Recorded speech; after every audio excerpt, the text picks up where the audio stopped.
यह कहानी एक ऐसे शख्स की है जो अपनी रोजमर्रा की जिंदगी में मशगूल था, लेकिन एक रात का मामूली सा वाकया उसकी सोच को बदलकर रख देने वाला था। अली, एक 25 साल का नौजवान जो टैक्सी चलाकर अपनी अम्मा के साथ जिंदगी बसर कर रहा था। उसका गुजारा अच्छा चल रहा था और अब वह अपनी खुद की गाड़ी लेने की तैयारी में था। उस दिन सुबह से उसने कुछ नहीं खाया था और भूख अब शदीद हो चुकी थी। आखिरकार उसने सोचा कि पहले कुछ खा लिया जाए, फिर बाकी काम किया जाएगा। मोबाइल ऐप बंद किया और खाने की तलाश में सड़क के किनारे किसी स्टॉल की ओर बढ़ा। वह पहली बार उस इलाके में आया था, इसलिए रास्ते से ज्यादा वाकिफ नहीं था। जैसे ही एक मोड़ पर मुड़ा, उसे अंदाजा नहीं था कि यह रास्ता कहां ले जाएगा। सड़क पर अंधेरा गहरा था और चारों ओर एक अजीब सा सन्नाटा पसरा हुआ था। लेकिन कुछ ही आगे जाने पर उसे सड़क के किनारे एक छोटा सा ढाबा नजर आया। ढाबे के बाहर अच्छी खासी भीड़ थी और खाने की खुशबू से माहौल महक रहा था। अली ने गाड़ी लॉक की और वहां जाकर बैठ गया। अभी उसने ठीक से मेन्यू देखने का सोचा ही था कि एक लड़की उसके पास आई। काले रंग का दुपट्टा ओढ़े हुए उसने अपना चेहरा पूरी तरह से ढका हुआ था।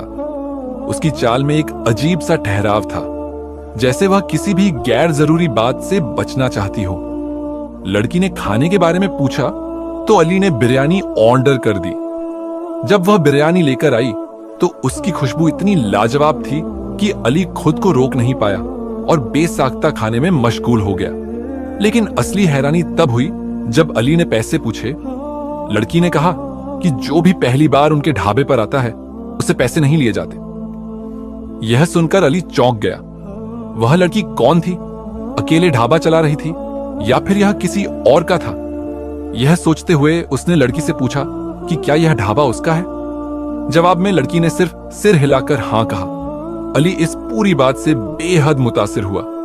उसने कभी नहीं सोचा था कि सड़क के किनारे कोई लड़की इस तरह ढाबा चला सकती है, वो भी इतनी खुददारी और हिम्मत के साथ। वह उसकी यह बात भी नहीं भूला कि अगली बार आने पर ही वह अपना नाम बताएगी।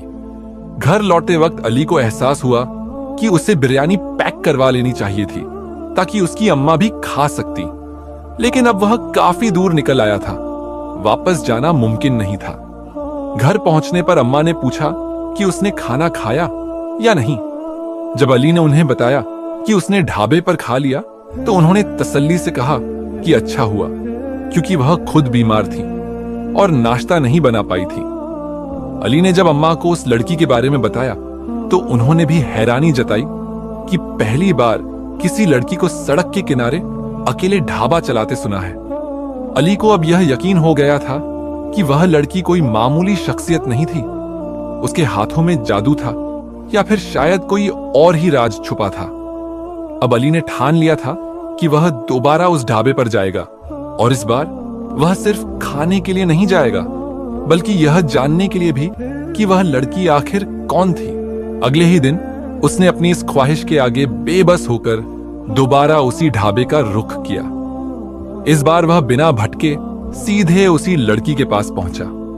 लड़की ने उसे देखते ही हल्की मुस्कान दी, क्योंकि उसकी आंखों में हल्की चमक आ गई थी। आज भी उसने काले रंग का ही दुपट्टा लिया हुआ था और आज भी उसका चेहरा नकाब में ढका हुआ था। नौजवान ने हंसते हुए कहा, तुम्हारी बिरयानी ने रात भर मेरी जुबान पर अपना जायका बरकरार रखा, इसलिए आज दोबारा खाने आया हूं। फटाफट गरम गरम प्लेट लेकर आओ। लड़की ने सिर हिलाया और कुछ ही देर में भाप उड़ाती हुई बिरयानी के साथ रायता भी लेकर आ गई। यह देखकर नौजवान ने मजाकिया अंदाज में कहा, अरे आज तो रायता भी है, इसके अलग से पैसे लोगी? लड़की खिलखिलाकर हंस पड़ी और बोली, नहीं, जो कस्टमर दूसरी बार आता है उसे हम फ्री में रायता देते हैं। उसकी बात सुनकर नौजवान हैरान रह गया। उसे महसूस हुआ कि यह लड़की कारोबार के मामले में बेहद समझदार थी। उसने हंसते हुए कहा, अरे तुम तो बिजनेस के मामले में बहुत चालाक हो, मुझे तुम्हारा यह अंदाज बहुत पसंद आया। लड़की ने मुस्कुराते हुए जवाब दिया, बिल्कुल, क्योंकि मैंने बिजनेस की पढ़ाई की हुई है। फिर उसने अपनी कहानी सुना दी, कैसे उसके पिता का इंतकाल हो चुका था, कैसे वह और उसकी छोटी बहन मिलकर इस ढाबे को चला रही थी और कैसे इस मेहनत से उनका घर चलता था। नौजवान को यह सुनकर दुख हुआ। उसने महसूस किया कि यह लड़की एक अच्छी नौकरी की हकदार थी, लेकिन हालात ने उसे इस जगह लाकर खड़ा कर दिया था। मुसीबत का पहला वार उस दिन के बाद नौजवान का वहां दोबारा जाना नहीं हो सका। महीने का आखिरी चल रहा था और उसे घर का किराया, बिल और अपनी गाड़ी की किस्त भरनी थी। वह अपने काम में पूरी तरह मसरूफ हो गया था, लेकिन उसे जरा भी अंदाजा नहीं था कि उसके साथ कोई ऐसी मुसीबत आने वाली है जिससे वह मुंह के बल गिर पड़ेगा। सुबह सवेरे वह अपने काम के लिए निकला और दोपहर के करीब 11 बज चुके थे। चूंकि उसकी मां सो रही थी, इसलिए वह नाश्ता नहीं कर पाया था। उसे जबरदस्त भूख लगी हुई थी, इसलिए उसने सड़क किनारे नान छोले खाने का फैसला किया। उसने अपनी गाड़ी वहीं खड़ी कर दी और भूलवश चाबी अंदर ही छोड़ दी। नाश्ता करते करते वह इस कदर मग्न हो गया कि उसे अंदाजा ही नहीं हुआ कि कब एक चोर उसकी गाड़ी लेकर 9-2-11 हो गया। जब उसने पैसे देकर वापस गाड़ी की तरफ रुख किया तो उसके पैरों तले जमीन खिसक गई। उसकी गाड़ी वहां से गायब थी। एक पल के लिए तो उसे लगा कि शायद वह गलत जगह देख रहा है। उसने इधर उधर नजर दौड़ाई, राहगीरों से पूछा, लेकिन किसी को कुछ नहीं पता था। उसका जिस्म पसीने पसीने हो गया था। यह गाड़ी ही उसका एकमात्र सहारा थी और अब वह ही नहीं थी।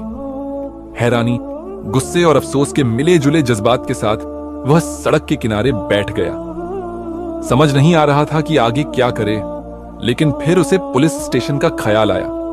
उम्मीद की एक हल्की किरण जागी कि शायद पुलिस उसकी गाड़ी ढूंढ सके।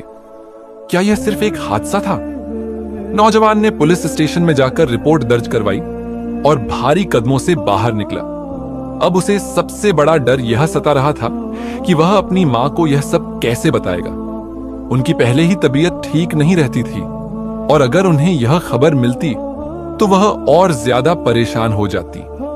अली यूं ही चलते चलते बहुत आगे तक निकल आया, लेकिन यह देखकर वह हैरान रह गया कि जहां वह खड़ा था वही ढाबा था जहां हुरिया बिरयानी बेचती थी। अपने आप को यहां देखकर अली खुद भी हैरान था। अपने ख्यालों में इतना गुम था कि उसे यह एहसास ही नहीं हुआ कि वह यहां तक कैसे पहुंचा। वह धीरे धीरे ढाबे की तरफ बढ़ा और एक कुर्सी पर गिरने के अंदाज में बैठ गया। उसे इस तरह बैठा देखकर हुरिया फौरन वहां आ गई। क्या हुआ? सब खैरियत तो है? तुम चेहरे से काफी परेशान लग रहे हो, हुरिया ने फिक्रमंदी से पूछा। अली ने गहरी सांस भरी और उसे गाड़ी चोरी होने की बात बता दी। यह सुनकर हुरिया ने बेइख्तियार दिल पर हाथ रख लिया और कहा, मुझे यकीन नहीं आ रहा कि तुम्हारा इतना नुकसान हो गया है। अब क्या करोगे? अली ने अपने खाली हाथों की तरफ इशारा किया और ना में सिर हिला दिया। यह देखकर हुरिया भी तासुर से सिर झुका गई। कुछ देर यूं ही बैठने के बाद जब अली उठकर जाने लगा तो हुरिया ने उसे रोक लिया। खाना खाकर जाना, उसने कहा, लेकिन अली ने मना कर दिया और भारी कदमों से घर की तरफ चल पड़ा। घर पहुंचते ही देखा कि अम्मा उसके इंतजार में बैठी थी। वह खाना लिए बैठी थी और अली को देखकर बोली, आओ मिलकर खाना खा लेते हैं। अली ने झूठ कहा, मैं खाना खा चुका हूं, बहुत ज्यादा थक गया हूं, इसलिए थोड़ा आराम करूंगा। अम्मा ने सिर हिलाते हुए कहा, आज तुमने गाड़ी का हॉर्न भी नहीं बजाया, क्या हुआ? क्या हॉर्न खराब हो गया है? अली चौंक गया और बोला, नहीं अम्मा, हॉर्न खराब नहीं हुआ, बस गाड़ी का कुछ काम था तो उसे वर्कशॉप पर छोड़ दिया है। उम्मीद है कि परसों तक मिल जाएगी इंशाअल्लाह। यह कहकर वह जल्दी से अपने कमरे में चला गया। अली को अब किसी भी तरह चैन नहीं था। गाड़ी चोरी होने के कारण उसकी रातों की नींदें उड़ गई थीं। हर रोज वह पुलिस स्टेशन के चक्कर काट रहा था, लेकिन कोई फायदा नहीं हो रहा था। पुलिस सिर्फ यही कह रही थी कि जैसे ही कोई सुराग मिलेगा बता देंगे। एक हफ्ता गुजर गया, लेकिन गाड़ी का कोई अता पता नहीं था। अम्मा रोज पूछती तो अली कोई ना कोई बहाना बना देता। आज बहुत दिनों बाद वह फिर ढाबे पर चला गया। चेहरे से परेशानी साफ झलक रही थी। कुछ ही देर में हुरिया उसके पास आ गई। क्या हुआ? बहुत दिनों बाद आए हो, क्या तुम्हारी गाड़ी मिल गई? उसने फिक्रमंदी से पूछा। अली ने आहिस्ता से सिर हिलाया। नहीं, गाड़ी अब तक नहीं मिली, न जाने मिलेगी भी या नहीं। हिम्मत मत हारो, मिल जाएगी। हुरिया ने दिलासा देने की कोशिश की। फिर उसने अम्मा के बारे में पूछा। अली ने जवाब दिया, अम्मा ठीक हैं, मैंने उन्हें अब तक गाड़ी के बारे में नहीं बताया। थोड़ी देर सोच में डूबी रहने के बाद हुरिया ने कहा, अली, क्या मैं तुम्हारी कोई मदद कर सकती हूं? अली ने हैरानी से उसकी तरफ देखा। अरे नहीं नहीं, तुम भला कैसे मेरी मदद कर सकती हो? बस दुआ करो कि मेरी गाड़ी मिल जाए। बहुत परेशान हूं, गाड़ी की किस्त भी देनी है, घर का किराया भी बाकी है, मेरे पास तो बस खाने भर के ही पैसे बचे हैं। हुरिया ने धीरे से कहा, मेरे पास कुछ पैसे रखे हुए हैं, अगर तुम चाहो तो इस्तेमाल कर सकते हो, बाद में लौटा देना। अली ने नफी में सिर हिला दिया। नहीं, मैं तुम्हारी मदद नहीं ले सकता। तुमने मेहनत से जो कमाया है वह तुम्हारा हक है। मैं तुम्हारी पेशकश की कदर करता हूं, लेकिन मैं ऐसा नहीं कर सकता। हुरिया चुप हो गई। उसके चेहरे की रौनक बुझ गई थी। थोड़ी देर बाद वह खाना लेकर आई और अली की मेज पर रख दिया। अली ने मना किया, अभी मेरे पास पैसे नहीं हैं, मैं नहीं खा सकता।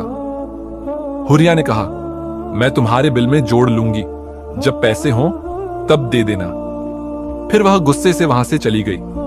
अली को थोड़ी शर्मिंदगी हुई कि वह बार बार उसकी मदद को ठुकरा रहा था। उसे खाना भी नहीं खाया गया। वह उठकर हुरिया के पीछे चला और उससे माफी मांगी। हुरिया, मुझे माफ कर दो, मैं तुम्हारे खुले दिल को गलत समझ रहा था। मेरे हालात ने मुझे बहुत तल्ख बना दिया है। हुरिया मुस्कुराई और कहा, मैं नाराज नहीं हूं, मैं बस तुम्हारी मदद करना चाहती हूं। अगर तुम मेरी मदद कबूल कर लोगे तो मुझे खुशी होगी। यह कहकर उसने अली की आंखों में आंखें डालकर देखा। पहली बार ऐसा हुआ था कि उसने इस तरह अली को देखा था। अली एक लम्हे के लिए थम सा गया। ऐसा महसूस हुआ जैसे वह उन आंखों में कैद हो गया हो। फिर अचानक उसे होश आया और उसने धीरे से इनकार कर दिया। वापस अपनी मेज की तरफ लौट आया। बिरयानी ठंडी हो रही थी, लेकिन अली अब भी उन्हीं चंद लम्हों में खोया हुआ था। उसे समझ नहीं आ रहा था कि हुरिया की आंखों में ऐसा कौन सा जादू था जो उसे बांध रहा था। खाना खाते हुए अली महसूस कर रहा था कि हुरिया की निगाहें अब भी उसके वजूद पर टिकी थीं।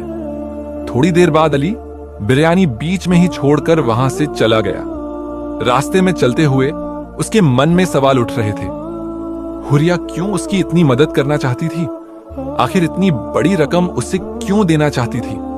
अगर उसके पास पैसे थे तो वह खुद कोई बेहतर काम क्यों नहीं करती? अली इन्हीं सवालों में उलझा हुआ था कि अचानक उसे महसूस हुआ कि कोई उसके साथ साथ चल रहा है। किसी ने उसके कदमों से कदम मिलाया था। उसने गर्दन घुमाकर देखा और उसके पैरों तले जमीन खिसक गई। उसके साथ हुरिया चल रही थी। वैसा ही लिबास, वही दुपट्टा और वही मुस्कुराती निगाहें। लेकिन यह मुमकिन कैसे था? अली ने हैरानी से पूछा, हुरिया, तुम यहां? इस सवाल पर हुरिया ठिठक गई। उसकी आंखों में एक अजीब सी चमक थी। उसने अपनी उंगलियों को मरोड़ते हुए कहा, मैं तुमसे अकेले में बात करना चाहती थी। ढाबे पर बहुत भीड़ होती है, वहां खुलकर बात करना मुश्किल है, इसलिए मैं तुम्हारे पीछे पीछे चली आई। फिर उसने अली की आंखों में झांका और गहरी सांस लेकर कहा, अली, मैं तुम्हें अपने बारे में एक सच्चाई बताना चाहती हूं ताकि तुम मेरी मदद कबूल कर सको। मेरा नाम हुरिया जरूर है, लेकिन मैं कोई आम लड़की नहीं हूं। जिन्नात की दुनिया से आई हूं। मैं इंसानों की दुनिया में भेस बदलकर घूमती हूं, उनकी परेशानियां समझती हूं और उनकी मदद करती हूं। अली के पैरों तले जमीन खिसक गई। उसे अपनी आंखों पर यकीन नहीं हो रहा था। हुरिया ने धीरे से अपने चेहरे से नकाब हटा दिया। उसकी खूबसूरती देखकर अली कुछ लम्हों के लिए जैसे जड़ हो गया। वह रात कैसे गुजरी, अली को कुछ याद नहीं। अगले दिन जब अम्मा ने फिर से गाड़ी के बारे में पूछा तो जाने क्यों इस बार अली ने सच बोल दिया, गाड़ी चोरी हो गई अम्मा, मैं इसी वजह से इतने दिनों से परेशान घूम रहा हूं। यह सुनकर अम्मा की आंखों में आंसू आ गए। कमाई का एकमात्र जरिया भी चला गया था। अली खुद को कोस रहा था कि आखिर वह इस मुसीबत से कैसे निकले। फिर एक हफ्ता गुजर गया। अली ने हुरिया से कोई मुलाकात नहीं की। एक तरफ उसका दिमाग हुरिया की सच्चाई को कबूल नहीं कर पा रहा था, तो दूसरी तरफ गाड़ी की चोरी से उसकी जिंदगी ठहर सी गई थी।